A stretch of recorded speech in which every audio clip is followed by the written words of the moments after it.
Oke guys, welcome back to Daily Charting with Toshi, di mana kita akan daily chart your favorite cryptocurrencies. Dan sekarang kita masuk ke DCWT sesi kedua, di mana di sesi kedua ini fokus kita akan lebih ke pembahasan komen dan juga charting altcoins ya.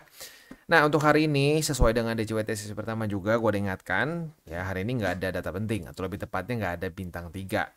Nah, maka dari itu hari ini kita bisa lebih fokus ke technical analysis ya. Nah, kita lihat aja ke chart. Overall masih mirip-mirip seperti kemarin pergerakannya ya. Dan ya good newsnya masih di atas dari BSB dan juga di atas dari 91.900-an ya. That's good ya. Ya semoga bisa terus bertahan dan ya idealnya sih kalau bisa lanjut lagi higher high begitu. Karena semakin weekly close-nya di atas ya semakin bagus begitu ya. Karena itu udah bahas ya. Saat terjadi reclaim itu kita punya potensi untuk bisa mantul, dan mantul adalah resep untuk kita mendapatkan new all time high begitu ya. Ya tentunya mantul di BSB. Ya kita udah sering bahas, buat lo yang penasaran statistik BSB silakan boleh nonton ke DCWT sesi pertama. Gua gak akan ulang lagi karena takut kepanjangan juga ya. Oke, kita lihat aja langsung ke BTCD. Nah, ini mulai menarik nih ya. BTCD di daily-nya mulai terjadi koreksi yang lumayan ya. Nah, ini bersamaan juga dengan data balance sheet ya, balance sheet yang mulai flat ya. Nah, balance sheet yang mulai flat seperti ini memang sesuai dengan statement the Feds ya, walaupun jujurnya kayaknya lebih bagus dibandingkan dengan di Juni tahun lalu. Nah, buat yang nggak tahu, di Juni itu ada juga tapering untuk ini tapering untuk QT begitu ya. Itu terjadi di bulan Juni, tapi extremely sebentar nih, cuma segini udah gitu dibanting lagi begitu. Nah, kali ini ya lebih terlihat flat. Nah, apakah ini adalah pertanda awal dari QT yang mungkin akan benar-benar diberhentikan? Ya, sekarang masih too soon to tell ya. Masih terlalu dini buat kita bisa menyimpulkan sesuatu.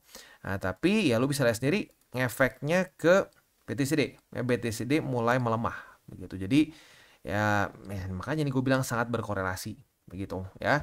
Nah, tapi kalau gue pribadi menyarankan stick with 70-30 or 60-40 deh ya. Kalau sampai lo ngerasa wah bang ini potensi nih bang, boleh nggak bang gue geser nih dari 70-30 jadi 60-40, itu masih oke. Tapi gue masih against lu gila-gilaan di alts. Udah deh gue TP semua BTC-nya terus masukin alts. Enggak, itu menurut gue bad kalau seperti itu ya. Jadi mentok-mentoknya boleh lu geser dari 70-30 ke 60-40. Dah gitu aja ya. Karena gini ya, kita udah sering bahas, andaikan sampai ini masuk ke altcoin season pun gitu ya, kayak 2021 ya, mungkin kalau kondisi kayak gini lebih mirip kayak 2016 mungkin ya, dimana dia jadi netral ya, jadi flat. Nah, saat dia netral seperti ini ya bisa saja terjadi altcoin season. Nah, dengan lu cuma punya porto 70-30 atau 60-40, itu udah otomatis nanti ngegedein sendiri. Begitu. Saat lu mencoba untuk mendahului market, ya ujung-ujungnya kayak di 2024, berapa banyak orang yang minusnya gila-gilaan kan. Yang minus 70, 80, bahkan 90% adalah orang-orang yang ya menghiraukan BTC sebagai fondasi. Gitu. Nah, itu semua terjadi karena pengen mendahului gitu ya, pengen nyuri start begitu ya. Jadi jangan ya, just stick with 70-30 or 60-40 begitu ya. Nanti kalau sampai benar-benar sudah mulai turun ya, apalagi kalau sampai QE ya, QE terus interest rate lanjut turun, oke lah, lu boleh mungkin bang gue geser lagi dikit ya bang, gue udah siap ambil resiko lebih, toh gue juga udah profit misalkan dari BTC, itu boleh lah. Tapi for now ini masih dalam masa-masa ya yang mungkin bisa lagi terjadi fake out gitu. We don't know ya. Looking good, but ya faktanya dulu sempat gini loh, sempat naik loh ya, sempat naik tapi dibanting lagi. Nah, yang terjadi apa ya, BTCD-nya subur lagi begitu ya. Oke. Jadi selain dari ini juga mungkin yang kita perlu perhatikan adalah statement-statement dari the Feds. Kalau mungkin kata-kata mereka di FOMC meeting, lalu mungkin di speech-nya dari Jerome Powell sudah mulai lebih dovish, nah itu bisa menjadi pertanda bagus juga. Karena di masa-masa ini walaupun balance sheet meningkat, bisa dibilang Jerome nggak dovish begitu. Nah itu mungkin bisa menjadi salah satu triggernya lagi kalau sampai the Feds statement-nya udah lebih dovish lagi gitu ya. Oke, itu kurang lebih untuk BTCD-nya. Selanjutnya kita langsung aja masuk ke komen. Nah, yang pertama dari Saldi Fajri ya. Konsisten DCA dari harga 76.000 kemarin dari uang dingin dan berapa dan apa nih? Mungkin apa nih? Dan BNRP apa ya? Beberapa mungkin ya. Beberapa hasil side job ya. Intinya mau bangun konsistensi untuk jangka panjang. Thank you kok sarannya. Udah gua lakuin dan sekarang bisa senyum dan udah nyiapin lagi uang dingin di luar DCA buat hajar nanti pas momentumnya bagus. Sehat selalu kok. Amin. Mantap, mantap, mantap, mantap ya. Ini berarti didengerin dengan baik begitu ya. Pakai duit dingin ya terus DCA begitu ya, karena serius loh ya. Sulit untuk lu bisa melakukan dua hal ini. Kenapa? Karena ya di luaran sana di sosmed gue lihat cukup banyak orang-orang tuh ya begitulah yang mulai dari dukun yang jualan kelas sama dukun yang cuma asal cocot aja ya. Wah, PTC bakal ke sini, jangan beli dulu ya, bla bla bla bla bla. Sekarang udah naik kan diem kan, mereka nggak ada tanggung jawab, nggak ada tanggung jawab. Jadi, nah bagus nih, lu bisa memfilter mana yang bullshit, mana yang enggak dan melakukan yang actually ada datanya begitu ya. Mantap. Next. Dari Wisnu ya, Bang, gua masih ingat waktu di 70-an, gua nanya harganya bakal drop ke 60-an atau enggak. Sekarang malah naik ke atas. Nyesel nggak serok 70-an, Bang? Ya, well, penyesalan selalu datang terlambat, tapi ya minimal apa? Lu sadar bahwa oke, akhirnya ini kan, akhirnya penting sekali kan untuk kita tidak tebak-tebakan begitu. Dan gini, oke, partially your fault ya. Ini kesalahan lu juga kenapa lu nggak beli. Tapi ya oke, gua ngerti juga karena memang banyak di masa-masa itu orang yang teriak-teriak akan ke 60, akan ke 60. Ini angka sakti yang nggak tahu kenapa keluar terus. 60 bahkan 50 ya. Tapi paling sering sih 60-an gitu. Buat apa beli sekarang ya? Nanti 60-an, jangan mau tertipu market. Wah, udah naik mereka aja bengong gitu ya. Next dari Aman Setiawan ya, pelajaran yang nggak pernah bikin bosen dan selalu ditunggu. Ujangan atau obat pahit tapi pengen dimakan mulu tiap hari. Ya cuma di TCI. Bangke gara-gara dukun viral yang jual kelas di mana-mana dan belum lagi cerita orang yang rugi puluhan juta di kripto. Jadinya mindset saya terhadap kripto dan sejenisnya itu scam. Padahal kalau dipelajari kayak gini enak banget dan nggak bikin ruwet. Ya, ini ya benar juga, benar ya. Kenapa mungkin ada orang-orang yang menganggap kripto itu scam ya karena banyak dukun-dukun yang ya jadi membuat nama kripto jelek. Begitu dengan segala macam janji manisnya dan bullshit-bullshit yang mereka lakukan di market. Begitu ya. Nah, tapi untungnya apa? Untungnya lu mau belajar begitu. Karena ya benar kalau lu pelajarin nggak akan ruwet ya. Enak banget gitu dan nggak stres ya. Nggak kayak rumus-rumus dukun. Andai ketemu Bang Toshi di 2015, mungkin aset saya di 2025 ini udah lumayan kalau nggak bandel dan nggak ngelanggar 3 golden rules. Tapi ya mau gimana lagi, mungkin sekarang rezekinya baru dikasih untuk ketemu channel TCI. Jadi tetap bersyukur walaupun telat. Makasih banyak Bang Toshi. You're welcome ya. Bener, better late than never ya. Karena nggak masalah gitu. Kan banyak orang yang gini bertanya-tanya, kapan sih waktu yang terbaik untuk buka bisnis? Kapan sih waktu yang terbaik untuk investasi? Jawabannya adalah ya sekarang gitu ya. Sekarang karena apa? Kalau lu terus nunggu-nunggu momentum ya ujung-ujungnya nggak akan pernah ada waktu yang tepat gitu. Saat lagi bear market, jangan deh, ini bahaya nih, bisa lebih dalam lagi. Padahal dia belum ngerti apa-apa, tapi di otaknya jangan deh bahaya gitu ya. Pas lagi bull market gitu ya, aduh sekarang telat nggak ya? Sekarang telat nggak ya? Sekarang telat nggak ya? Terus diulang-ulang begitu. Jadi sekali lagi kalau ditanya kapan waktu yang tepat untuk mulai investasi atau minimal mulai belajar investasi, ya sekarang, jangan ditunda-tunda gitu ya. Mantap. Next dari AT Channel ya, AT3 Channel. Bener bang, kata lu, para dukun sudah keluar. Mereka bilang this is altcoin season ya, beli sekarang atau ketinggalan. Giliran turun dalam, salahin ya Trump lah, kebijakannya bla bla bla.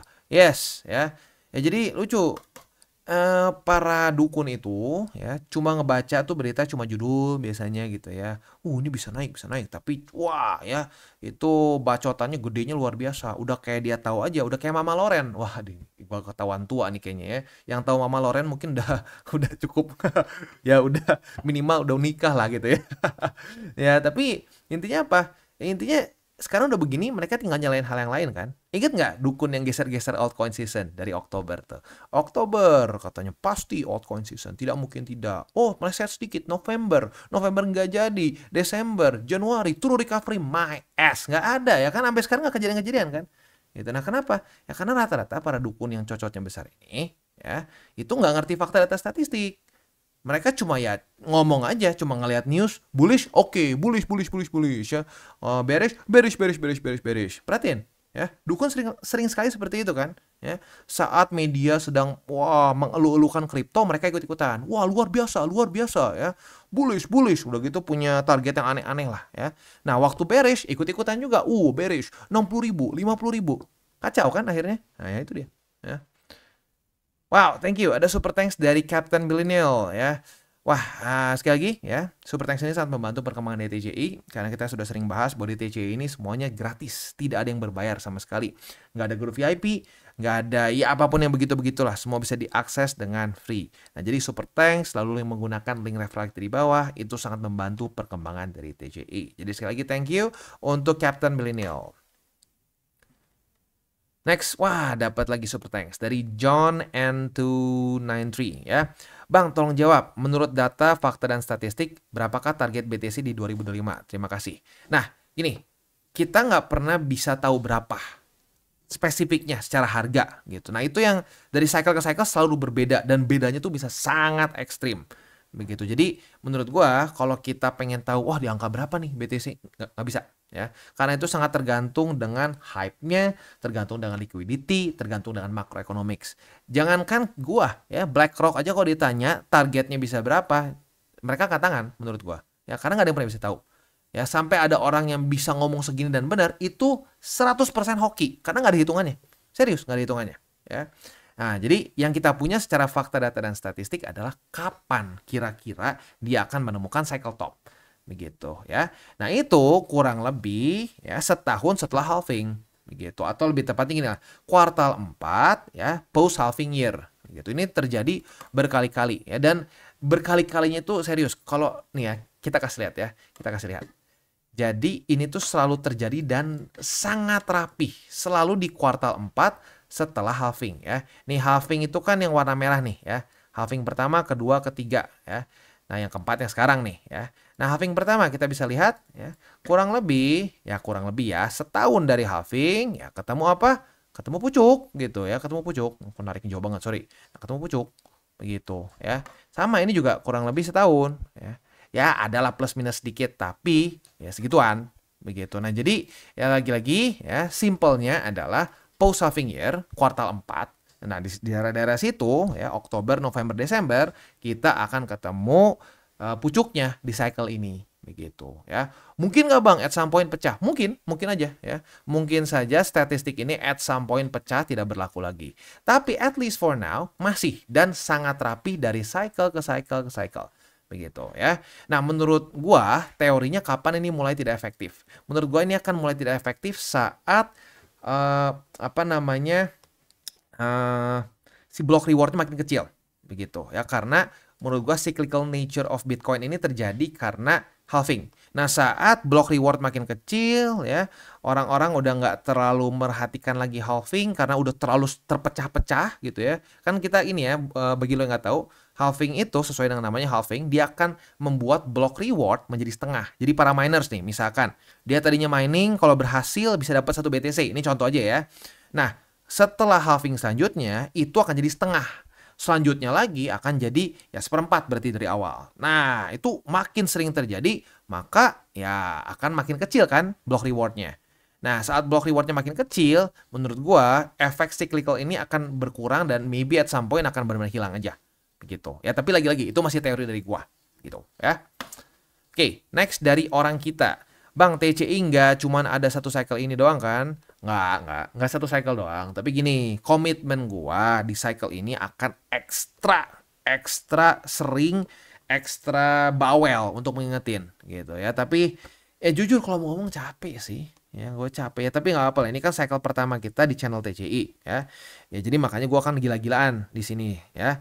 Nah, tapi cycle selanjutnya mungkin gua maybe I'm gonna be, ya mungkin gue akan take it easier lah gitu. Gue akan lebih santai, nggak akan segila kayak cycle ini. Ya, tapi tetap akan ada ya. Tenang aja. Next dari Bang ini apa ya? Bang AS atau Bangas itulah ya.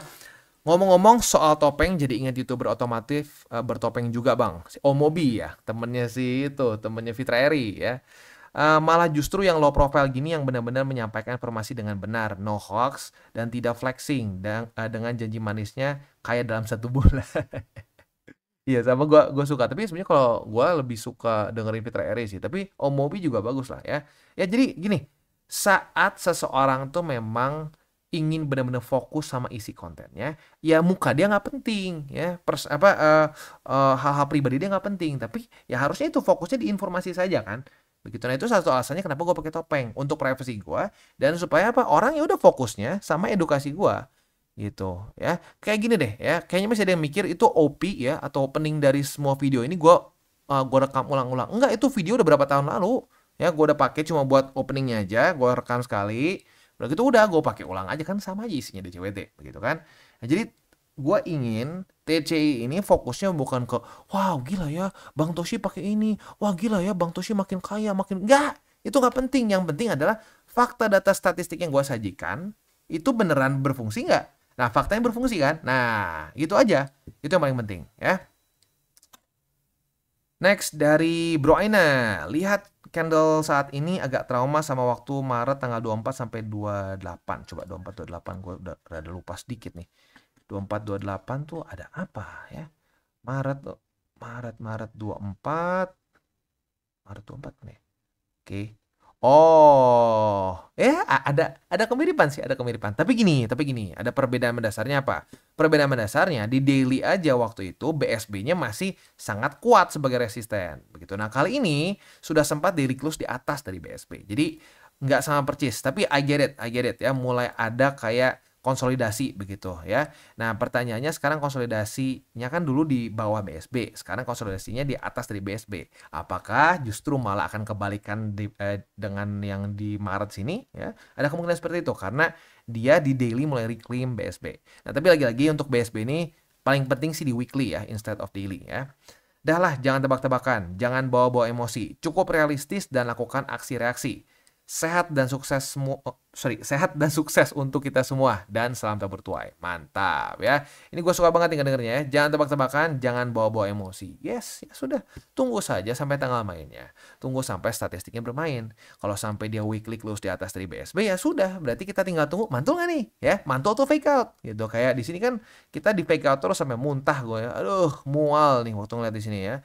Waktu reclaim di sini, taunya di sini nggak mantul, cuma bikin doji. Kok doji nggak bisa dihitung mantul ya, harus weekly close yang bullish ya. Kita tunggu lagi minggu depannya di fake out ya. Ini reclaim, udah gitu nggak jangankan ini retest saja gagal langsung jebol lagi. Nah jadi ya sudah, tinggal tunggu saja tengah mainnya.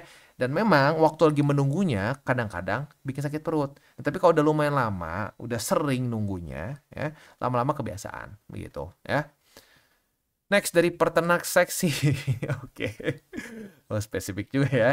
Jir, ketawa terus kalau Matoshi ngejokes dukun. Nah, kenapa nih ketawa? Apakah relatable ya? Pernah kena juga dukun.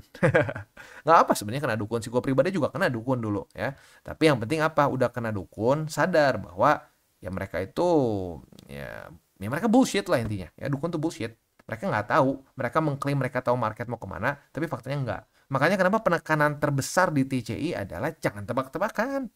Ya, jangan tebak-tebakan, pikirin resiko. Ya, ujung-ujung malah profit dibandingin orang yang mikir pengen cepet kaya, pengen cepet kaya. Ironisnya orang-orang yang pengen cepet-cepet kaya di market malah paling cepet miskin. Gitu, ya. Dari Sandro Doli, Bang Toshi, katakanlah misal kita minggu ini close di atas BSB dan sukses retest di atas BSB. Yang mau saya tanyakan, Bang Toshi pernah bilang statistiknya bull run terjadi di kuartal 4. Nggak, sebenarnya bull run sih selama ya at least kalau dengan ini ya dengan versi gue bull run itu ya satu cycle tuh kurang lebih 4 tahun lah, 4 tahun kurang sedikit lah ya.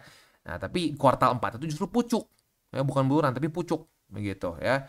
Nah, tapi sekarang kan masih kuartal sekarang masih kuartal 2 kayaknya, Bro. Kayaknya masih 2 ya. Sekarang masih kuartal 2. Apa itu berarti bull run cycle ini akan jadi lebih cepat ya? Itu aja Bang Toshi. Thanks before ya. Nah, jadi gini, ada teorinya disebutnya left translated peak ya. Itu udah pernah berapa kali dibahas juga begitu ya. Ada beberapa juga content creator di luar yang ngebahas itu dan menurut gua menarik juga untuk kita lihat ya potensi bisa terjadi seperti itu. Nah, tetapi gini, ya Itu teori itu udah ada dari cycle kemarin dan itu bener banyak sekali orang yang merasa seperti itu ya. Wah, kita kecepatan nih naiknya, udah deh ya. Kita jadi nggak kayak biasanya, berhenti di kuartal ya, well kuartal 2 juga di sini berarti kan ya. Nah, jadi ya banyak berpikir seperti itu, apalagi saat dia ke MA50 ternyata akhirnya nggak tetap naik lagi dan tetap berhentinya di kuartal 4 begitu. Jadi bukannya tidak mungkin dan memang ini sampai ada namanya juga ya, left translated peak begitu ya. Nah, tetapi kalau gua pribadi lebih baik kita mempersiapkannya yang sudah terbukti secara statistik di kuartal 4 begitu ya. Next dari Nurali, Bang mau tanya, 3 minggu ini balance sheet mulai datar. Apakah sekarang waktunya di see out atau kita wait and see dulu aja? Terima kasih Bang Toshi. Boleh aja alts ya, tapi keep it 70-30 or maksimumnya 60-40. Begitu. Kalau gua seperti itu ya, karena banyak loh orang yang awalnya tuh BTC-nya gede, tapi ceritanya ingin mendahului market, ingin mendahului, wah ini jangan-jangan udah flat nih ya, udah membaik nih ya, balance sheet mulai bagus nih ya, udah deh kita hajar aja dulu ke alts. Awalnya nggak kerasa ya, 20, 30, tiba-tiba nggak gedein terus ya, karena kalau serakah tuh memang kayak ada setannya ya, dan tiba-tiba waktu bread makin dalam, wah porto ancur-ancuran gitu. Jadi sekali lagi boleh di CA altcoins, tapi keep it 70-30 or 60-40 gitu, karena gini loh ya, lu 30-40% dalam satu porto tuh besar sekali loh ya.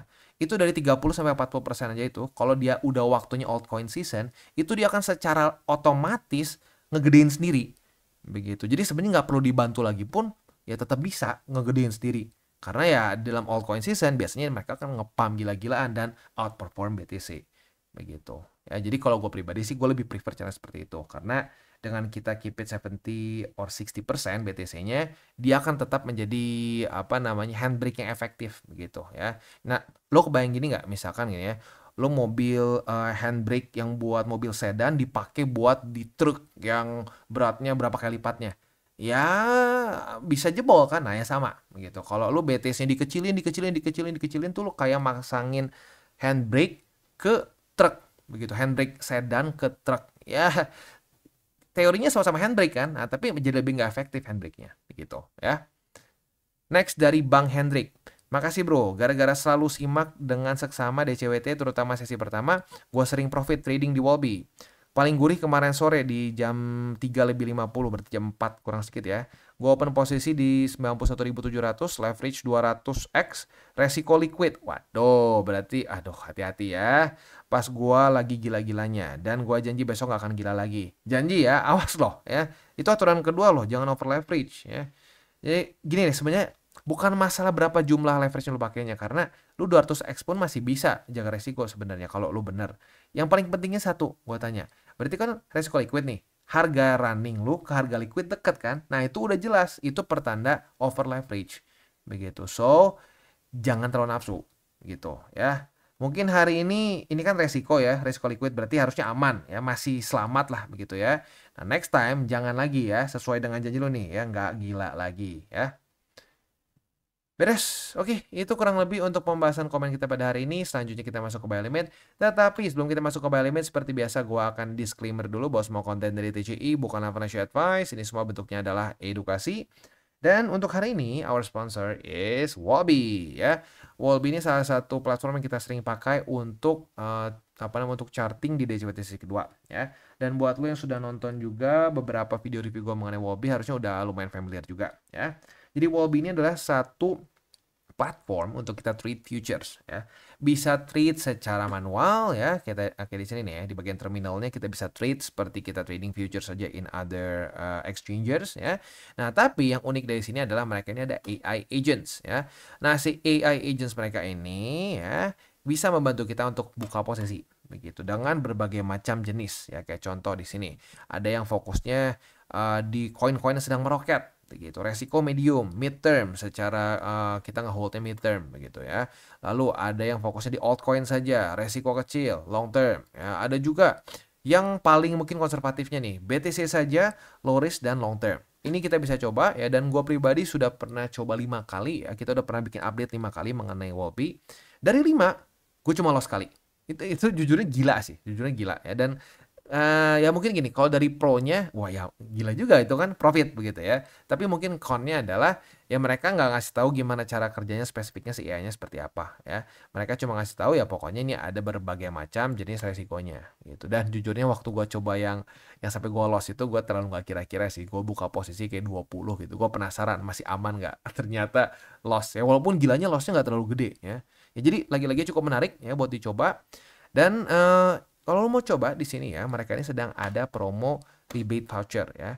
Nah, rebate voucher biasanya hanya 100 USDT saja. Tetapi bagi lo yang menggunakan link referral kita di bawah atau dengan referral code Toshi Crypto ya. Toshi Crypto. Sebentar, Toshi Crypto. Oke. Nah, lu akan bisa akan jadi berubah dari 100 USDT menjadi 250 ya. Nah, jadi buat lu yang belum cobain Wobi silakan, dan mungkin kalau yang tertarik juga boleh silakan menggunakan link referral di bawah karena ada tambahan rebate voucher ya, dan bisa mulai trade di Wobi. Oke, yang pertama kita akan masuk dulu ke SUI. Untuk SUI kita bisa lihat di sini hari ini ngepam ya. Ngepam at least for now di harga running sekitar 11%-an ya.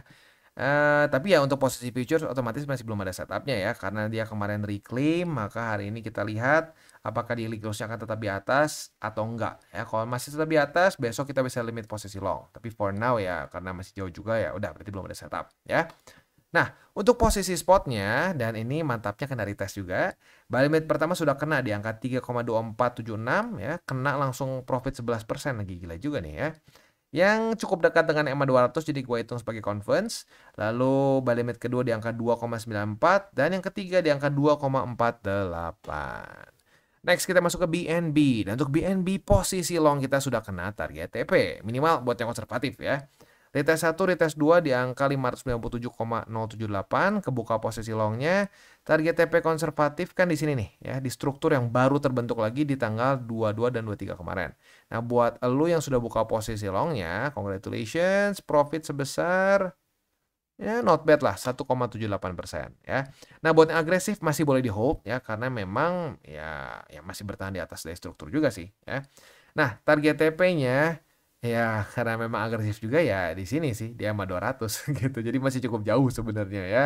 Ya, tapi baik lagi kalau sampai kita nanti lu hold dan mungkin ngerasa udah kelamaan, udah ngerasa cukup lah sama profitnya, ya boleh di TP aja dulu gitu ya. Oke, itu kurang lebih untuk posisi futures di BNB. Untuk posisi spotnya di angka 597,078 yang sedang converse dengan EMA 50, lalu juga ada EMA 20 dan 58.000 lagi. 581,475 ya. Itu kurang lebih untuk di BNB. Next kita masuk ke Cardano. Untuk Cardano sudah terjadi retest di resisten yang disupport di waktu bersamaan ya. Nah, jadi kita bisa limit dua-duanya nih. Kita bisa limit posisi short di angka 0,7411. Kalau terjadi retest kedua kebuka posisi shortnya. Dan target TP ya untuk posisi shortnya jelas ada di angka 0,6825 ya. Ya idealnya sih gini ya. Misalkan kena retest di sini, kebuka posisi short, kena target TP-nya, udah gitu kebuka lagi, naik lagi. Itu harapannya. Tapi ya nggak tahu bisa kejadian atau enggak ya. Itu kurang lebih setupnya untuk secara futures di Cardano. Next untuk posisi spot. Untuk posisi spotnya ada di angka 0,6825 yang converge dengan EMA 50, lalu EMA 20 juga dengan 0,63 dan yang terakhir di angka 0,61134 ya. Itu kurang lebih untuk DCWT sesi kedua ini. Sebelum kita tutup seperti biasa gue ingatkan lagi 3 golden rules. Jangan pakai uang panas, jangan over leverage, berpikirlah jangka panjang. Dan salam tabur tuai. Apa yang lo tabur akan lo tuai, jadi taburlah sebanyak mungkin hal baik. Oke guys, jadi itu adalah akhir dari segmen DCWT kita pada hari ini. Dan jangan lupa bagi kalian yang merasakan manfaat dari segmen ini, jangan lupa untuk share ke teman-teman kalian. Dan apabila lu pengen mensupport channel kita, ya TCI, jangan lupa untuk menggunakan link referral kita di bawah. Nggak wajib ya, tetapi apabila lu menggunakan link referral kita di bawah, ada macam-macam ya, dari Bybit, Huobi, Maxi, toko kripto, dan banyak lagi ya. Ya, walaupun nggak wajib, tapi kalau menggunakan link referral kita, lu secara langsung membantu perkembangan dari TCI. Dan satu lagi, jangan lupa juga untuk join Telegram group kita, di mana kita bisa ngobrol-ngobrol santai mengenai dunia cryptocurrency secara dua arah.